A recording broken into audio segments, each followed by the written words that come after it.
Bihar assembly इंतखाबात के तीसरे मरहले के उम्मीदवारों के नामों का ऐलान मुख्तलिफ सियासी पार्टियों की तरफ से किया जा रहा है। एनडीए महागठबंधन के अलावा पीडीए, प्रगतिशील डेमोक्रेटिक अलायंस भी अपने मजबूत उम्मीदवारों का ऐलान कर रहा है। इसी ज़िम्न में जोकीहाट असम्बली हलके में पीडीए के उम्मीदवार ज़िला परिषद जनाब मास्टर मोहम्मद शब्बीर ने भूख से आज़ादी और खौफ से आज़ादी के नारे के साथ पीडीए के घटक दल एसडीपीआई में अपने हज़ारों हामियों के साथ शमूलियत इख्तियार की। इस मौके पर एसडीपीआई के विधानसभा कमेटी के सदर कारी इम्तियाज़ अहमद, सेक्रेटरी मौलाना मुद्दस्सिर अहमद कासमी और पीएफआई के सेक्रेटरी जनाब मौलाना मोहम्मद सरवर और इंजीनियर एहसान परवेज़, मोहम्मद कौसर वगैरह ने मजमूई तौर पर मुबारकबाद दी और अपनी पार्टी के मुमकिना उम्मीदवार को जीत की उम्मीद के साथ पार्टी सिंबल हासिल करने के लिए रियासती सदर दफ्तर पटना के लिए रवाना किया।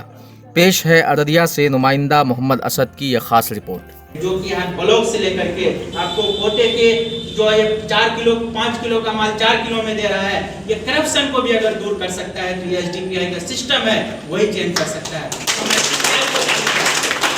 मैं आपसे सिर्फ इतना कहना जा रहा हूँ कि अभी कोई भी आपके सामान्य वक्त में भी आपको बड़े बड़े दावे करेंगे, मैंने ये काम किया है, हकीकत मानिए। आज जितनी पार्टी जोकीहाट के अंदर में लड़ रही है इलेक्शन, उसमें से कोई एक काम जो आपके लिए कर दिया हो, मैं गुलामी के साथ कहता हूं, मैं भी उस पार्टी के साथ जाने के लिए तैयार हूंगा, लेकिन अगर वो एक काम भी बोल दे, वो सिर्फ और सिर्फ एसडीपीआई है।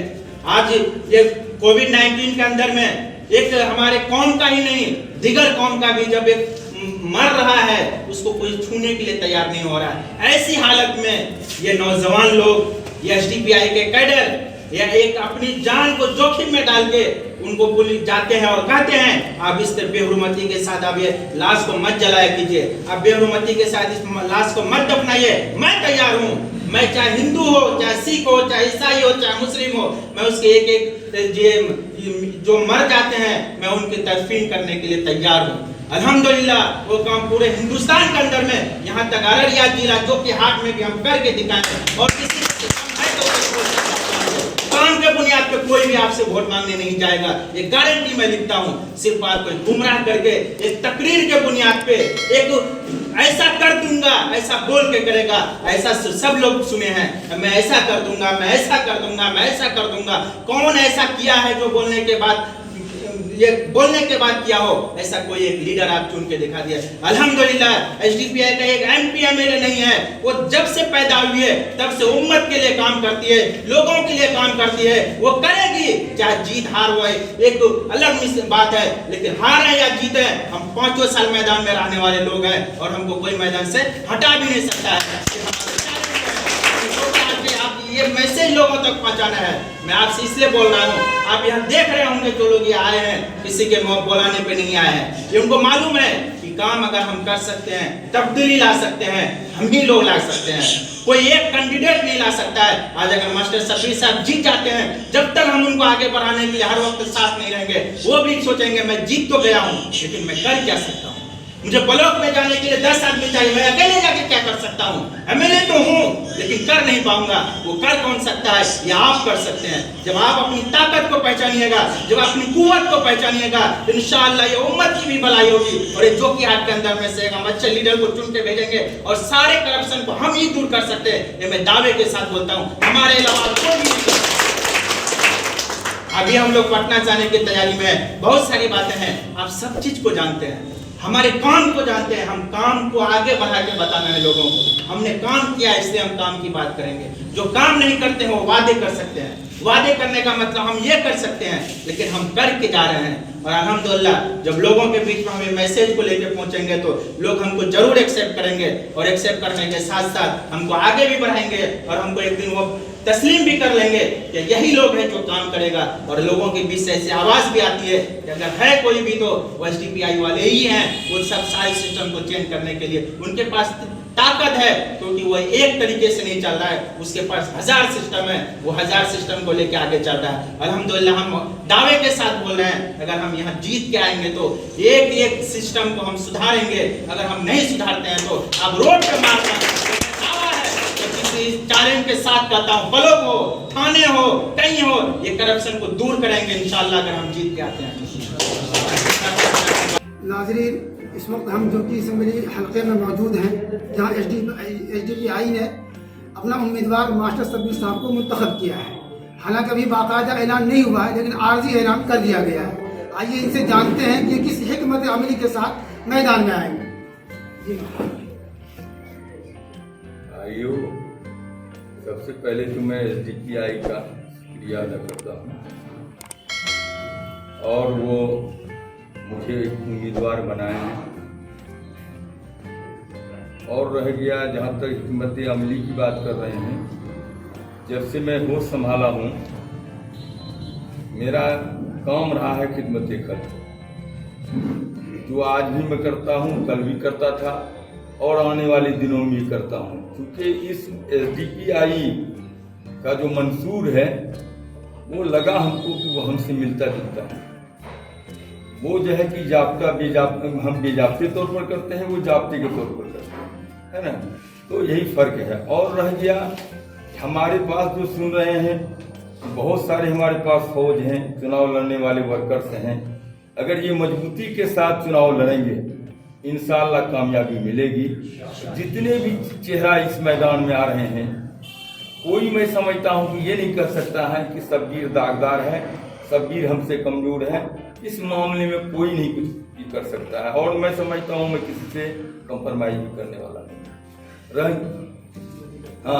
रह गया दूसरी तरफ, लोग मुझे इस इलाके के लोग जानते हैं, क्योंकि इससे पहले तस्लीमुद्दीन साहब का 2 इलेक्शन में इस जोकी हटिया में रह के चुनाव लड़ा हूँ। सरफराज का 2 चुनाव में जोकी हटिया का हेडक्वार्टर डीलिंग करके लड़ा हूँ। लेकिन अभी जो नए नस्ल के लोग आए हैं, ये हमसे जो है कि क्योंकि वास्ता नहीं है बेचारे को, या हमसे जो है कोई रिश्ता नहीं हुआ है, जिसके चलते वो नहीं पहचाने। उनके दादा या अब्बा या और लोग, चचा, ये सारे लोग हमको जानते हैं यहाँ पे। और मैं समझता हूँ कि अगर 5-10 दिन मैं इस क्षेत्र में घूमा तो सारे लोग जानने लगेंगे, पहचानने लगेंगे। ऐसे तो बहुत सारे लोग हमारे कुछ कामों से जानकार हैं, तो मैं समझता हूँ कि वो आसानी हो जाएगी और सारे लोग हमको वोट डालेंगे और हम जीतेंगे। ठीक है, ये आपकी खैर अजायम है अपनी जगह पर, लेकिन एक वक्त था जो इलेक्शन बहुत आसान हुआ करता था। आज के वक्त में कोई भी इलेक्शन आसान नहीं है, क्योंकि एक ही हल्के से कई उम्मीदवार होते हैं, पुराने भी हैं, नए भी हैं, और लोग आज के वक्त में तरह तरह के लालच से लोगों को लुभा ले जाते हैं। ऐसे में वोटरों को अपनी जानिब राग़िब करना वो कैसे मुमकिन होगा?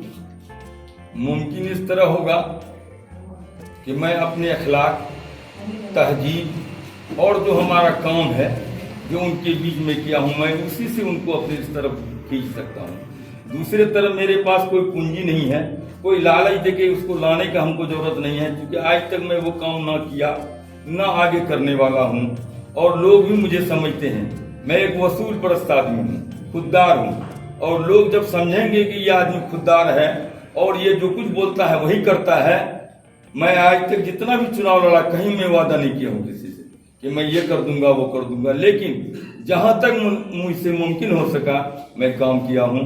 और लोग समझ रहे हैं कि यह आदमी कैसा है, सब कुछ जानते हैं। इसलिए इंशाअल्लाह लोग मेरी तरफ आवेंगे, जब हम खड़े हो जाएंगे तो इंशाअल्लाह लोग मेरी तरफ आवेंगे, यही उम्मीद के साथ। आप ऐसे पुराने उम्मीदवार हैं, पुराने सियासी लीडर भी हैं, मकबूल भी हैं, लेकिन मसला ये है कि इस वक्त बुनियादी सतह पर जो आवाम की ज़रूरियात हैं, तालीम है, सेहत का मैदान है, और उसका सबसे अहम मसला रोज़गार का है। इन सब चीज़ों पर काम करने के लिए या कोई ऐसे ठोस हिकमत अमली बतानी होगी, लानी होगी, जिससे ये हमारी तरफ मायल हो। देखिए, सबसे इस इलाके को बर्बाद कर रहा है बाढ़ से पहले निजात का क्या तरीका हो सकता है?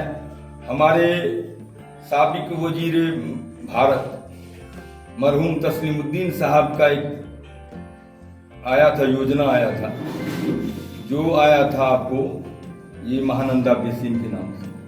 उसमें 6000 करोड़ केंद्र सरकार दिया भी था, लेकिन बिहार सरकार उस पर अमली जमा नहीं बना सका। अगर वो काम हो, कमी आ जाएगी, काम तो नहीं हो जाएगा। ये इलाका है, इसलिए यहाँ बाढ़ तो आता ही रहेगा, लेकिन फिर भी कंट्रोल किया जा सकता है।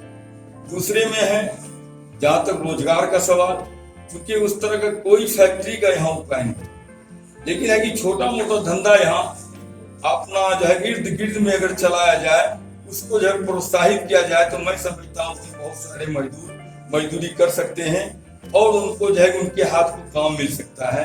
तो उससे भी जो है कि मजदूर लोगों को वहाँ जो है अगर जुड़ जाते हैं तो उससे यहाँ ज्यादातर लोग जो है कि रोजगार हो जाएंगे, बड़े रोजगार हो जाएंगे। दूसरी बात जो बोले आप, इल्म में तो देख रहे हैं कि सरकारी स्कूल जो कर रही है, लेकिन प्राइवेट जितना भी स्कूलें हैं जो आज चल रहा है, मैं समझता हूं कि ये लोग मेहनत कर रहे हैं।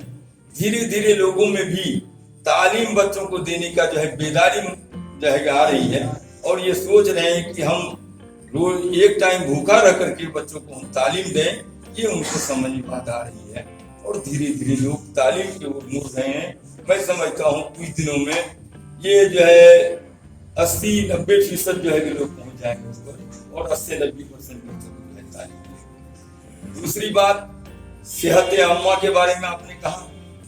सेहत अम्मा में के एक हॉस्पिटल है जो कि हाट में, और यहाँ इलाके को अगर देखें इतना लंबा चौड़ा इलाका है, जहाँ एक एक मोहल्ले से 2-4 आदमी भी अगर इलाज के लिए आवे तो ये जो है हॉस्पिटल नाकाफी होगा। उसके लिए छोटा छोटा जो उप केंद्र स्वास्थ्य बनता है वो बनाना होगा, और सरकार को ये करना होगा कि डॉक्टरों की भी बहुत कमी है। दवा तो वो दे रही है सरकार, फिर भी वो लायक नहीं है, वो उस के जो है जितनी मर्ज है उसके मुताबिक कम पड़ रहा है। लेकिन सबसे बड़ी बात है डॉक्टर नहीं, डॉक्टर अगर हो जाए तो मैं समझता हूँ दवाई लोग अपने भी खरीद करके देख लिएगा डॉक्टर कि भाई ये दवाई की जरूरत है, तो मैं समझता हूँ 10 रुपया खर्च करके अपने भी लोग दवाई लेंगे, और या सरकार फिर उसका मुहैया करे। उसके लिए अगर हम लोगों को मौका मिलेगा तो इंशाअल्लाह उसके लिए हम लोग लड़ेंगे और चाहेंगे कि ये कफील हो। ये दूसरी बात एक चीज और मैं बोलना चाहूंगा, क्योंकि जोकीहाट ब्लॉक एक ब्लॉक है जहाँ 27 पंचायत, आज बहुत दिनों से लोग उम्मीद लगाए हुए हैं, आस लगाए हुए हैं, दक्षिणी बेल के लोग, क्योंकि उनको आने में 25 से 30 किलोमीटर चलना पड़ता है और वो रास्ता भी बहुत खराब होता है। इसलिए जरूरी इस बात की है कि जो एक ब्लॉक का जो ये हुआ था, बाज़ाब्ते मीटिंग हुई थी, उसमें पास हुआ था महलगांव, और वो जो है कि वो महलगांव का बन जाना, वहाँ ब्लॉक का काम शुरू हो जाना बहुत ही जरूरी है। अगर हम लोगों को अल्लाह ताला कामयाबी दिया, हम लोग जो है कि भरपूर कोशिश करके चाहेंगे कि वो ब्लॉक बने, जिससे लोगों को जो है कि अवाम नास को फायदा हो और जो है कि लोगों को दूरी चले से रोका जा सके। हॉस्पिटल का जिक्र किया, उस हॉस्पिटल में मैंने अभी कुछ दिन पहले देखा था। हमें नहीं लगता है कि इतना खस्ता हाल इमारत में कोई इलाज कराने पहुंचे, क्योंकि आदमी मौत के बाद में मरेगा, वहाँ इलाज कराने जाते ही वो खौफ से ही मर गया। इसके बारे में आप क्या कहेंगे? इस मामले में मैं एक बार, चूंकि स्वास्थ्य विभाग का मैं भी अध्यक्ष हूँ जिला परिषद में, मैं एक बार विजिट किया था और मैं खुद अपने मकान को देखा था, सारे उनको कचरा वचरा सब कुछ देखा था। ये चीज हम जो है CS को जाके कहा, बाज़ाब्ते मीटिंग में कहा, और उसके लिए कहा कि मकान बनना बहुत जरूरी है, नहीं तो कितने लोग मर जाएंगे वहाँ कहना मुश्किल है। इसके लिए हम लोग जो है कि चाह रहे हैं कि मकान बने और जर्जर हालत मकान को बदला जाए, और इस बात को हम लोग आगे तक पहुँचाएंगे और कोशिश करेंगे कि ये मकान जल्द से जल्द बने। बहुत बहुत शुक्रिया एल न्यूज़ की तरफ से।